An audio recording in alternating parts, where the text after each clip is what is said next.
하나님께서 우리들에게 부흥을 원하십니다. 부흥을 주기를 원하십니다. 부흥이 없는 가운데 살아가면 하는 일이 열심히 하는데도 잘 안 돼요. 그리고 왜 내 삶 속에 대적자들이 자꾸만 나타나는지 몰라요. 그리고 우리가 부흥이 일어나지 않으면 우리가 자꾸만 죄에 넘어져요. 마음 상할 일들이 생겨요. 근데 부흥이 일어나면 그 부흥 가운데 죄가 토해지는 회개의 역사가 자연스럽게 일어나요. 그리고 부흥이 일어나면요, 하나님의 기적이 그 부흥 가운데서 엄청나게 일어나요. 부흥 가운데 대적을 이기는 승리의 역사들이 일어나고 샬롬의 평안한 삶이 만들어져요. 그래서 여기까지도 오시는 에베네셀의 하나님의 그 하나님을 그 부흥 가운데 보는 것이죠. 우리 사랑하는 여러분, 지금 여러분은 어떤 상황에 있습니까? 하나님은 부흥이 일어나야 될 상황이라고 말씀하고 있습니다. 오늘 우리가 8월 달에 주일마다 에스겔 주일 부흥회를 이렇게 갖게 돼서 너무나 감사하면서 오늘 에스겔 주일 부흥회 두 번째 날, 피투성이라도 살아있으라, 우리 주님께서 이렇게 외치고 있는 것이죠. 우리 사랑하는 여러분, 서론적으로 말씀을 보면 하나님께서 수수께끼와 비유로 너는 말하라고 에스겔에게 에스겔 17장 2절에 말씀하고 있는 것입니다.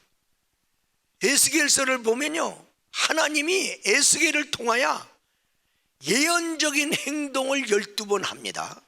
그리고 6가지의 비유를 쏟아놓습니다.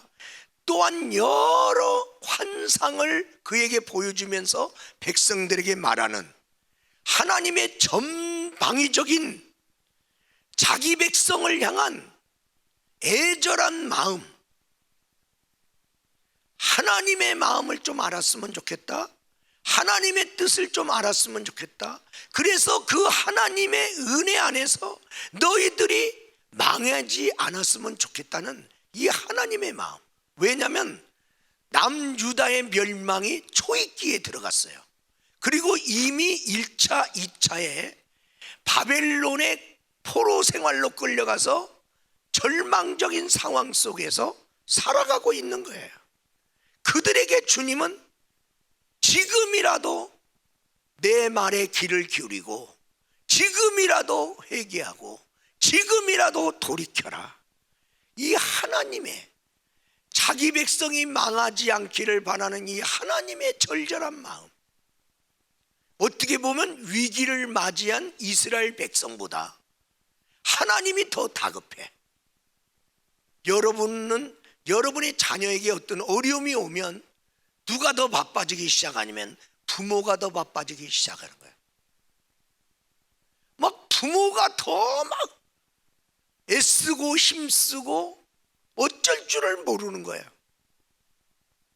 하나님의 그 마음이 에스겔서에 절절히 흐르고 있는 거예요. 오죽하면 하나님의 백성이 이런 위기 속에서도 하나님의 말씀에 귀를 기울이지 않아요. 하나님께 가까이 나올 생각을 안 해요.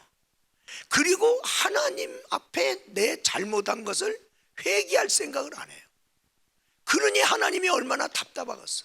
그래서 에스겔서 6장 11절에 보니까 손뼉을 치면서 여기 보세요, 여기 보세요, 발을 구르면서 딴짓하지 말고 엉뚱한 데 보지 말고 하나님 말씀 기울이세요. 에스겔에게 그렇게 외쳐라, 이렇게 말하고 있는 거예요. 얼마나 주의 백성들이 딴짓하고 있으면 손뼉 치면서 집중하게 만들고 발 구르면서 말하게 만들어. 저는 이 하나님의 마음을 비유로 많이 말씀하셨는데, 그 중에 오늘 이 하나님의 마음을 전하는 두 가지 비유를 오늘 여러분과 함께 나누고자 합니다. 먼저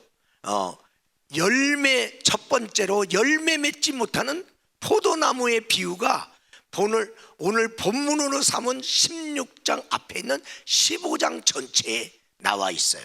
먼저 15장 1절에서 2절의 말씀을 읽도록 하겠습니다. 여호와의 말씀이 내게 임하여 이르시되, 인자야, 포도나무가 모든 나무보다 나은 것이 무엇이랴? 숲속의 여러 나무 가운데 있는 그 포도나무 가지가 나은 것이 무엇이랴? 여기 포도나무에 대한 얘기가 나와요. 포도나무는 이스라엘 백성을 상징하는 거예요. 성경 곳곳에 포도나무는 이스라엘을 상징하는 것으로 나와 있습니다. 그러면 포도나무의 유일한 가치와 용도는 무엇입니까? 열매 맺는 거예요. 포도나무에서 가치가 있는 게 뭐예요? 포도 열매밖에 없어요. 포도 이파리, 그거 어디다 써먹어요? 비틀어진 포도나무 가지, 집 짓는데 아무 소용이 없어요. 그리고 그 포도나무의 줄기는, 가지는 너무 연해요. 가구에도 못 써. 그리고 이것을 땔감으로 쓰면요, 너무나 연해하고 잘 타. 그래갖고 후루룩 타버려서. 땔감은요, 진드감치 계속 불이 붙어서 오래 타야 땔감으로 쓰기가 좋거든요. 훅 건불처럼 타버리면 이 포도나무 가지는 그렇게 빨리 타버려요. 그래서 땔감으로도 부적당, 가구로도 부적당, 집 짓는데도 부적당. 포도나무는 하나도 쓸모가 없고 오직 열매 맺는 거. 그런데 이 포도나무가 다른 거에는 쓸모가 없고 열매만 쓸모가 있는데 열매를 맺지를 않았다. 하나님이 이 비유를 말씀하면서 6절의 말씀에 보니까 뭐라고 써있냐면, 그러므로 주 여호와께서 이같이 말씀하셨느니라. 내가 숲을 가운데 있는 포도나무를 불에 던질 땔감이 되게 한 것 같이 내가 예루살렘의 주민도 그같이 할지라. 포도나무의 유일한 사명, 포도 열매를 맺히지 않으니까 불 속에 집어 던지듯이 이스라엘 백성, 포도나무와 같은 이스라엘 백성아, 너희들의 유일한 사명, 이스라엘 백성의 유일한 사명이 뭐예요? 하나님께 예배하는 거예요. 나는 나를 찬송하기 위해 불렀나니, 나는 너희를 제사장 나라로 불렀다. 제사장 나라로 불렀으니 제사장이 뭐해? 맨날 하나님 앞에 예배, 제사 드리는 거죠. 이 사명을 유대의 백성, 이스라엘 백성에게 주신 거예요. 근데 왜 그걸 안 하냐? 이스라엘 백성은요, 다른 데는 쓸모가 없는 백성입니다. 그 민족이 숫자가 얼마? 지금도 강원도 땅덩어리 많거든요. 그리고 1,000만 명도 안 돼요. 그런 민족이 무슨 강한 민족이 되겠어? 그들은 맨날 집합했어요. 뭘로 하나님을 기쁘게 할래? 쓸모가 없다니까요. 근데 하나님께 유일한 너에게 준 사명, 예배 드려라.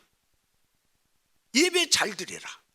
예배 잘 드리면서 하나님 잘 믿을 때 이스라엘 백성은 하나님이 지켜줬고요, 하나님이 그들을 흥왕시켰고요, 하나님이 그들을 인도하셨고요, 그들과 함께 싸워주셨어요.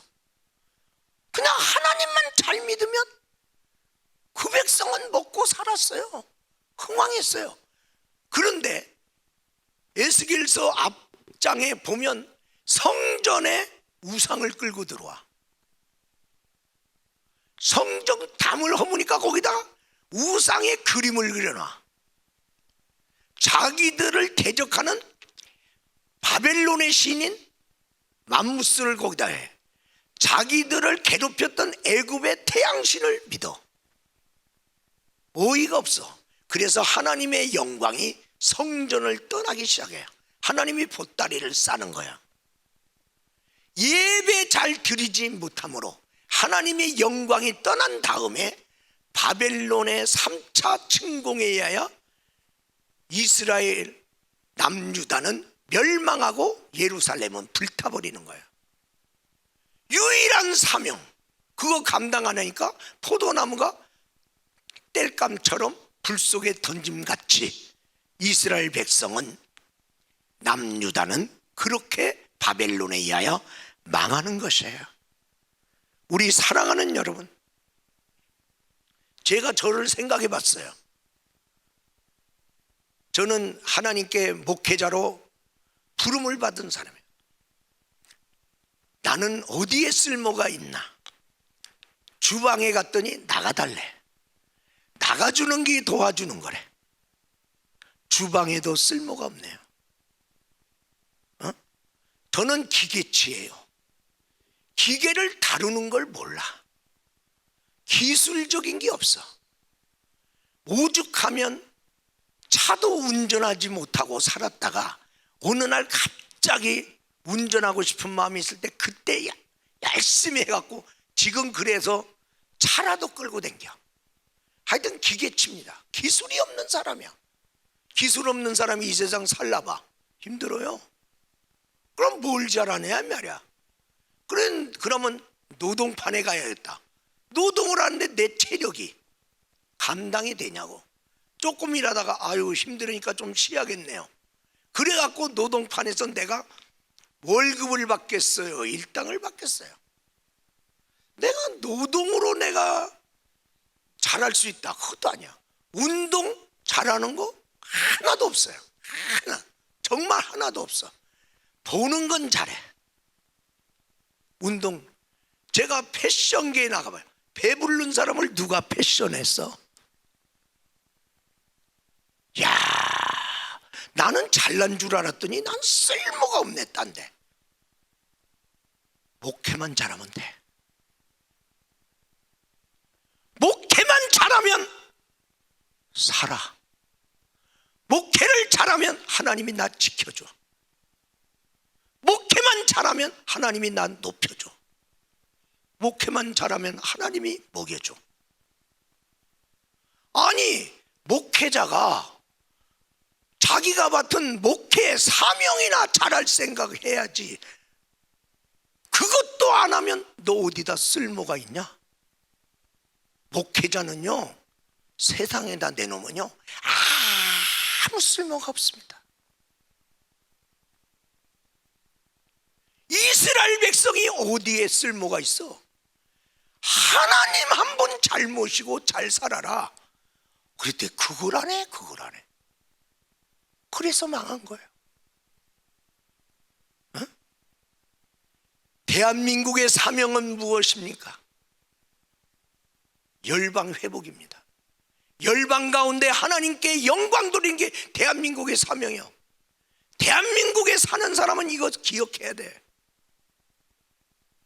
그리고 이 열방 회복을 위하여 대한민국의 안에 있는 한국교회의 사명 뭐냐?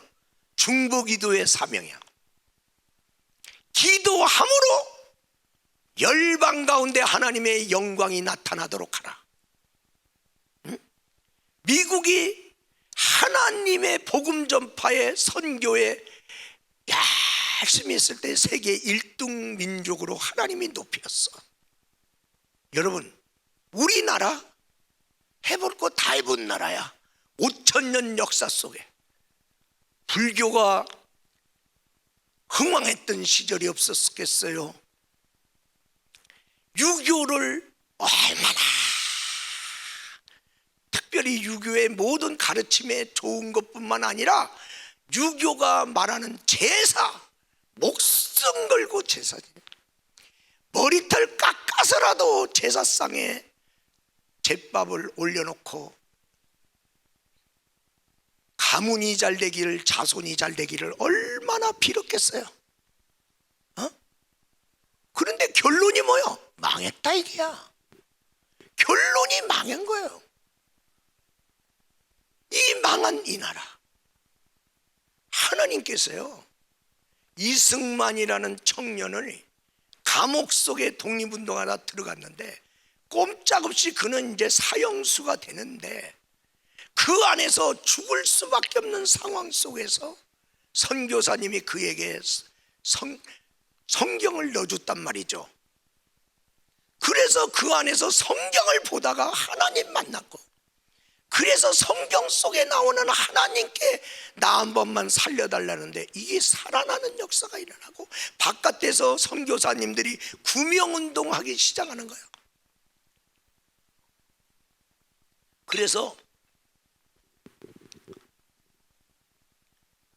고종황제가 지금 나라가 어려우니까 어떻게 하든지 미국에 가서 우리나라를 도와주세요 이걸 해야 되는데, 영어를 잘하는 사람이 누구냐 찾다 보니까 이승만. 그래서 선교사님들이 이승만 그 청년을 살려주세요, 살려주세요, 나라를 위해서 일할 수 있는 기회를 주세요. 그래서 극적으로 살아나온다 이 말이야. 그러면서 성경을 통해서 그가 이 나라가 왜 망했는지를 알았어. 그가 성경에서 발견한 거, 하나님이 기뻐하지 않은 것을 함으로 망했구나. 그러면 이 나라가 흥왕하려면 어떻게냐? 그 청년의 나이에 그 감옥 속에서 성경만 읽다가 그가 거기서 기독교 입국론을 만들어. 내가 새롭게 나라를 만들려면 이런 나라를 만들겠다. 국가의 프로젝트가 성경에서 나왔어요. 그래갖고 그걸 가지고 하나님, 이 민족 다시 나라가 세워질 때는 하나님 기뻐하는 나라로 세워지게. 그러면서 그가 해방된, 그가 이제 풀려난 다음에 계속 믿음 생활하면서 해외를 떠돌면서 그래 유수한 사람들 만나면서 독립운동하면서 이 나라 왔을 때, 이 나라 와서 그가 초대 대통령 됐을 때 남들이 볼 때는 뭐 마음이 안 드는 것도 있겠죠. 그런데도 불구하고 기독교 입국론 그대로 어떻게 하든지 이 나라에 기독교를 심고 어떻게 하든지 하나님을 경외하는 민족 만들려고 하고, 그래서 군목제도 만들어서 군대마다 그냥 목사님들을 세우고 그러는 가운데 우리나라 지금같이 놀라운 나라가 된 거예요. 우리나라 똑같은 나라야. 똑같은 땅덩어리고 자원도 똑같아. 그런데 어떻게 5,000년 역사 중에 여러분 100년도 안 됐어.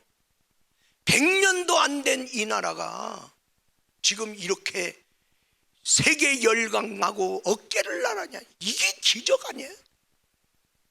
우리나라는 기도하는 민족이에요. 기도해야 돼요. 기도하되 부르짖어 기도하는 기도, 이 형태는요 우리나라밖에 없어. 또 이제는 이제 우리나라 형태를 닮아갖고 다른 데서도 해요. 근데 우리나라가 최초란 거야. 우리나라는 기도했다면 한이 맺힌 민족이요. 여러분 속상하고 힘들 때요, 여러분 실컷 울고 나면 그래도 속이 그래도 풀려. 기가 막힌 일들을 너무 만날 때 기가 막히면 죽어.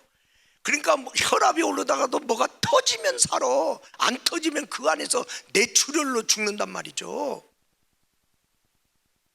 그래서 하나님 앞에 와서 터뜨리고 울으면 살아. 기가 막힌 일들이 우리에게 얼마나 많아. 그런데 와서 기도하려면 조용히 기도하세요. 예의를 지키세요. 꼭 그렇게 소리를 질러야 되나요? 이래갖고 나는 속상해서 그냥 하나님께 울고 싶은데 자꾸만 자제를 안 해. 자제를 하는 거예요. 그러면서 한국교회 망한 거예요. 아니 뛰어난 목사님이 안 계셔요. 성도들이 얼마나 더 많이 배웠어요. 한국교회가 옛날보다 돈 더 많아요. 그런데 한국교회가 침체되잖아요. 왜? 기도 죽여버리니까. 기도하는 민족이에요. 이게 하나님이 우리 한국교회에다 준 사명이에요. 새벽에도 부르짖고 밤에도 부르짖고 교회에서도 부르짖고 산에 가서도 부르짖고 금식하며 부르짖고 부르짖어야 될 민족. 이게 하나님이 준, 아니 이거 사명 하나도 감당 안 하려고 그러네. 이거 대체할 사명 없어요. 우리가 이 사명 감당해야 돼. 나의 유일한 사명은 뭐냐? 한 달란트라도 감당해야지. 에이, 한 달란트 안 하면 어때? 한 달란트 감당 안 했던 사람 결과를 여러분 모르세요? 저를 밖에 내어 쫓아다 슬피 울며 있으리라. 한 달란트를 감당하자. 한 달란트 감당하자. 교회 안에서 내가 맡은 한 달란트 감당하자. 감당하자. 옛날에 이 찬양 부르면서 하나님 앞에 다 회개하면서 울었어요. 내가 너를 믿고 맡긴 사명 너는 왜 잊어버렸나. 나만 따르리라 하던 약속 너는 왜 잊어버렸나. 위로받기보다는 위로하고 사랑받기보다는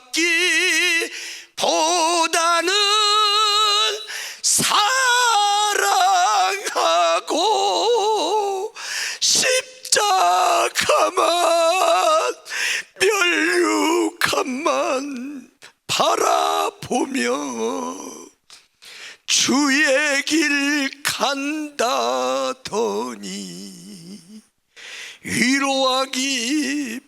위로하기보다는 위로받고 사랑만 받기 원하네. 사명을 잃어버린 인생이나 나무는 불 속에 들어갈 길밖에 없다. 옛날에 세이콤도 없는 시절이죠. 도둑을 지키는 것은 개였어요. 그 개는 자기 사명을 알아 밤새도록 잠을 자지 아니하고 도둑이 오면 컹컹 멍멍 외쳐서 주인을 깨워줬어요. 그러다가 복날이 되면 보신할 것도 없는 이 나라 이 민족에게 그 한 몸 바쳐 보신하라고 보신탕이 되었습니다. 닭은 시계가 없던 그 시절 새벽마다 학교 갈 아이 그리고 밭에 나가야 될 농부들 이런 사람들 깨워줬어요. 날마다 자기 사명 감당하며 날마다 영양 보충할 거 하나도 없는 이 나라에 하루에 달걀 하나씩을 놔줬어요. 그러다가 때때로 닭게장이 되어서 그래도 식구들 한번 거하게 그거 하나 닭 하나 잡는 날이 정말 고대되고 고대되던 날이었어요. 여러분, 돼지도 맨날 먹고 자고 먹기만 하는 줄 알았더니 그래도 그 집안의 잔치에 닭이 죽겠어, 개가 죽겠어. 돼지가 자기 한 몸 바쳐서 죽어줌으로 그 집의 잔치상을 풍성하게 했어요. 소는요, 아들이 그 어렵다는 대학을 들어갔대. 대학 등록금이 얼마나 비싼지 재산 1호와 같은 소를 팔아 자녀의 대학 등록금으로 썼고요. 그리고 장가 갈 때 그 소 팔아서 장가 보냈어요. 황소는 일처를 만나면 모든 무거운 것과 험한 것은 그 황소가 모든 일에서 다 담당했어요. 짐승들도 다 자기 사명을 감당하건만 자기 사명을 감당하지 못하는 사람을 그래서 사람들은 개되지 못하도 못한 사람이라고 말을 하는 거예요. 이스라엘은 열매 맺지 못하는 포도나무와 같이 자기들의 유일한 사명, 하나님을 예배하는 사명을 감당하지 못해서 바벨론에 의하여 망하게 되었음을 인하여 에스겔을 통하여 하나님은 비유로 말씀해 주셨습니다. 두 번째로 피투성이 인생과 언약을 맺으시는 하나님의 비유가 에스겔 16장 1절에서 63절까지 나와 있어요. 이 에스겔서에서 가장 긴 장이 이 16장인데 하나님의 장문의 편지가 나와 절절히 하나님이 내가 이스라엘 백성을 어떻게 돌봤던가 그들의 역사를 쫙 한 장에다 다 쓰려니 길어질 수밖에 없어요. 오늘 하나님은 이스라엘의 하나님이 선택할 때 이스라엘의 모습을 6절에 말하고 있어요. 6절에 뭐라고 써 있습니까?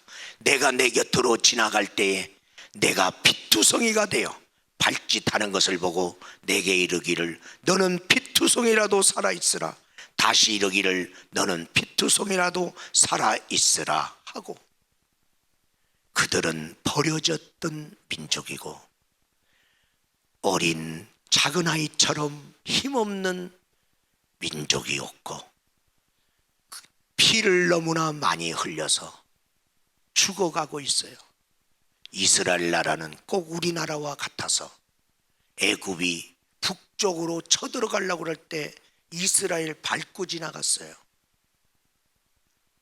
그들의 군자금 뺏어갖고 갔어요. 북쪽에 있는 아수르나 바벨론이 남쪽으로 유다를 치러 가려고 그러면 이스라엘 백성을 밟고 지나갔어요. 이렇게 밟히고 저렇게 밟히고 이렇게 뺏기고 저렇게. 이 민족은 정말 그 밟힘 가운데 발짓하면서 부들부들 떨고 있는 그들을 하나님이 발견했다는 거예요. 그리고 불쌍히 여겼다는 거예요. 이 백성이 어땠어요? 애굽에서 430년간 바로의 폭정 속에서 타양살이 하면서 너무나 고생하는 걸 보았어요. 그리고 하나님이 선택하셨다는 거예요. 하나님이 달려갔다는 거예요. 너 너무 힘들지만은 아무 희망이 없지만은 사람만 있어다오. 내가 너 살리러 간다. 너 살리러 간다. 아무도 너를 돌아보니 없고 버려졌어도 사람만 있어다오. 피 흘리며 쓰러져 더 이상 흘릴 피도 없이 기력이 쇠진했을지라도 사람만 있어다오. 수치스러움을 당하여 옷이 찢어져서 부끄러워서 살고 싶지 않아도 그래도 사람만 있어다오. 왜? 살리겠다는 하나님의 의지. 내가 간다. 내가 너를 사랑한다. 내가 너를 택했다. 이렇게 간 거예요. 가더니 8절에 보니까 그를 선택해서 애굽에서 끄집어내 갖고 8절에 보니까 뭐라고 말하냐면 이제 내가 너의 수치를 벌거벗은 것을 내 옷으로 가려서 너를 덮어주고 그리고 너와 내가 언약을 맺었느니라. 언약을 맺었다. 이걸 이스라엘 백성을 이끌어 시내산에 올라가서 시내산 언약, 하나님이 내가 너랑 결혼해 줄게, 신부 언약. 이스라엘 백성의 출신을 생각해 보세요. 그 사람하고 무슨 하나님하고 이게 짝이 돼요? 근데 하나님이 나를 결혼하겠대요. 그리고 결혼했으니까 우리가 서로 서약하면서 지켜야 될 거, 그게 율법이에요. 그게 십계명이에요. 그거 지켜라. 결혼 십계명이야. 우리가 이 말씀대로 우리가 약속하고 살아가자. 그렇게 약속을 맺었어요. 이제 결혼했어요. 결혼했으니 어떻게 해요? 이제 하나님 것이 이제 이스라엘 거예요. 그래서 성경에 오늘 9절에서 14절에 보니까 이제 하나님과 결혼한 그들은 이제 하나님이 그를 피 묻은 걸 다 씻어주고 기름을 발라서 상처를 싸매주고, 그리고 10절에 보니까 수놓은 좋은 옷을 입혀주고, 11절에 보니까 폐물을 채워주고, 목에다 목걸이 걸어주고, 그리고 12절에 보니까 화려한 왕관을 머리에 씌워주고, 13절에 보니까 금은으로 장식해주고, 그리고 좋은 음식 먹여주고, 곱고 형통하여 황후의 지위에 올랐느니라. 하나님이 왕이니까, 하나님하고 결혼하니까 왕비가 되었다 그 말이야. 그러면서 14절에 보니까 내 화령, 하나님의 복을 받은 네 모습으로 내 명성이 이방에 퍼졌다. 그래서 네가 받은 축복의 모습을 보려고 사람들이, 너의 영화로운 모습을 보려고 사람들이 몰려왔다는 거야.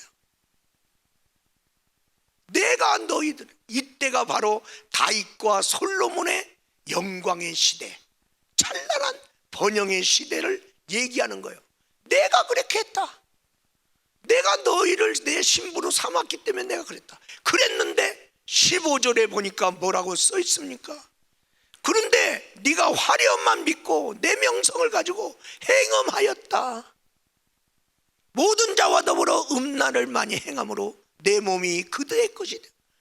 네 몸이 내 거 돼야 되잖아. 왜? 나하고 결혼했으니까. 그런데 네가 왜 내 사랑을 잊고 나로 인하여 복을 받았는데 왜 내 사랑을 저버리고 네가 우상 숭배에 빠져서 네가 왜 다른 세상으로 빠져나갔냐? 그러니 성전에다가 각양의 우상을 갖다 놓은 거 아니냐?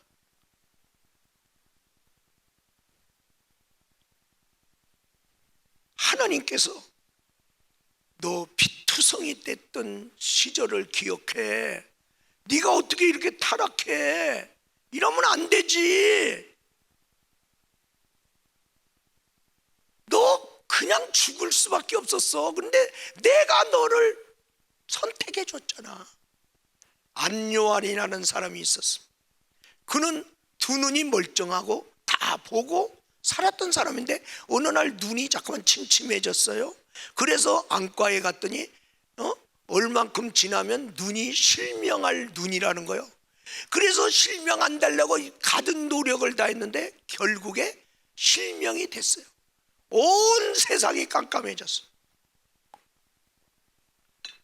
세상에 해가 떠도 이 사람은 깜깜해요. 가야 될 길도 안 보여. 집어야 될 것도 안 보여. 글도 안 보여. 아니 어떻게 살아난 거예요? 눈물은 다음에 그래도 움직여 보려고 움직이다가 움직일 때마다 부딪혀갖고 막 온몸에 멍이 들었어요. 한번 길 나섰다가 죽을 뻔했어. 아무것도 안 보이는 그 사람. 나는 어떻게 사나? 이 캄캄한 세상. 그때 하나님이 그에게 혼자 있는 그 캄캄한 방에 빛으로 찾아오십니다. 그 빛으로 찾아오신 주님, 그 밝음이 얼마나 밝은지, 그 빛이 얼마나 따뜻한지. 그래서 그가 고백하면서 그에 대한 이야기가 낮은 대로 임하소서에 써 있는데 거기에 나오는 노래죠. 그는 나를 만졌네 내 영혼을 나는 그를 느꼈네 그 손길을.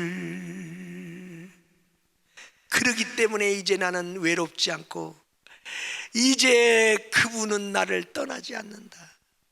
그러면서 새빛 맹인 선교회를 조직해서 빛을 잃어버린 자들에게 하나님의 빛을 전하는 그런 목사님이 되셨습니다. 가장 어두울 때 빛으로 찾아오신 주. 송명희 시인을 여러분 아시죠? 그는 의사의 실수로 인해서 태어날 때부터 내성마비, 온 몸이 비틀어졌어. 팔도 다 비틀어졌어. 입도 비틀어졌어. 몸도 비틀어졌어. 어디 하나 제대로 서 있는 게 없어. 이 비틀어진 몸으로 물을 마시려면 거의 대부분의 물은 다 쏟고, 왜? 입도 삐뚤어지고 손도 삐뚤어졌으니까 이걸 가지고 이걸 먹으려니 거의 다리고 조금 뭘 막 그 삐뚤어진 것을 가지고 살아가는데 너무 힘들어요. 말 한마디 하려면 온몸을 쥐어짜야 한마디 나오고, 글씨 하나를 쓰려면 온몸을 비틀어야 지렁이 기어가는 글을 쓸 수밖에 없는 여인. 하루하루 사는 게 고통이에요, 고통. 그러면 오늘을 고통스럽게 살면 내일은 희망이 와야 되잖아요. 내일은 이 몸이 펴지나요? 아니잖아요. 그러니까 힘들게 살아도 내일도 또 힘들게 살아야 되는 이 고통. 소망이 안 보일 때 얼마나 힘들어요. 청소년 시절이 됐어요. 그래도 여인이잖아. 그런데요, 대소변도 자기가 혼자 가리지를 못해. 왜? 손이 꼬부라졌으니 어떡해. 이게 제대로 닦을 수가. 여자로서 얼마나 수치스럽고 얼마나 냄새. 그래서 살 마음이 없잖아요. 가정은 가난해서 이 여인을 돌봐줄 여력이 없어. 자기가 가족들에게 도리어 짐이 되는 것 같잖아요. 그 고통 속에서 부르짖어서 찾을 분은 하나님밖에 없어. 하나님, 나 같은 거 살아야 되나요? 나 같은 거 뭐가 필요하다고 태어나게 했어요? 아니, 이렇게 태어나서 뭐예요? 이 몸 가지고 뭐예요? 하나님, 나는 살아야 될 필요가 없잖아요. 죽어야 되잖아요. 죽어야 되잖아요. 그런데 하나님이 그에게 찾아왔어요. 죽는 게 답인 줄 알았던 여자, 안 태어나는 게 답인 줄 알았던 여자. 근데 하나님 똑같아요. 손 꼬부라진 거 그대로, 몸 비틀어진 거 그대로, 입 돌아간 거 그대로. 그대로인데 하나님이 찾아오니까 달라졌어요. 와, 그 하나님으로 말미암아 이 여자의 그 상처가 치유되고요, 그 안에서 보석 같은 씨가 나와. 그분의 기가 막힌 상황에서 나오는 시니까 기가 막힌 시가 나와. 뭘 하나를 나와도 그냥 반짝반짝 빛나는 보석 같은 시가 나오는데, 이야, 놀라운 거예요. 그의 시를 듣고 감동받은 미국에 있는 어떤 독지가가, 미국에 오세요. 당신의 병이 치료될 수 있는 모든 의료 경비를 내가 대겠습니다. 얼마나 축복입니까? 그런데 괜찮아요. 나 이대로가 좋아요. 왜? 이렇게 생겨 먹어갖고 하나님이 날 찾아왔잖아요. 이렇게 생겨 먹었기 때문에 이 안에서 하나님을 위한 놀라운 시가 나오잖아요. 나 그냥 이대로 살래요. 도대체 무슨 비밀이냐? 그가 만든 시 중에, 하나님이 주신 시 중에 하나, 나라는 시가 있죠. 나 가진 재물 없으나, 나 남이 가진 지식 없으나, 나 남이 가진 건강 없으나, 나 남이 없는 것 있으니, 나 남이 못 본 것 보았고, 나 남이 듣지 못한 하나님 음성 들었고, 나 남이 받지 못한 하나님 사랑 받았고, 나 남이 모르는 거 깨달았네. 공평하신 하나님이 나 남이 가진 것 나 없지만, 놀랍게 그 여인의 입에서 공평하신 하나님이 나오잖아요. 왜 나는 이렇게 태어나야 했냐고 몸부림쳤던 여인의 입에서 공평하신 하나님이 나오잖아요. 하나님 만나면 이런 역사가 일어나. 그런데 그 복을 받은 이스라엘 백성아, 어떻게 내 사랑을 저버리고 내가 너희들에게 부족했더냐, 그렇게 말을 하는 거예요. 아까 부른 찬송 2절, 내가 너를 믿고 맡긴 재물 왜 너의 배만 채우나, 나를 위해 다시 바치리라. 그 약속이 저버렸나. 위로받기보다는 위로하고, 사랑받기보다는 사랑하고, 십자가만 멸류관만 바라보며 의의 길 간다더니,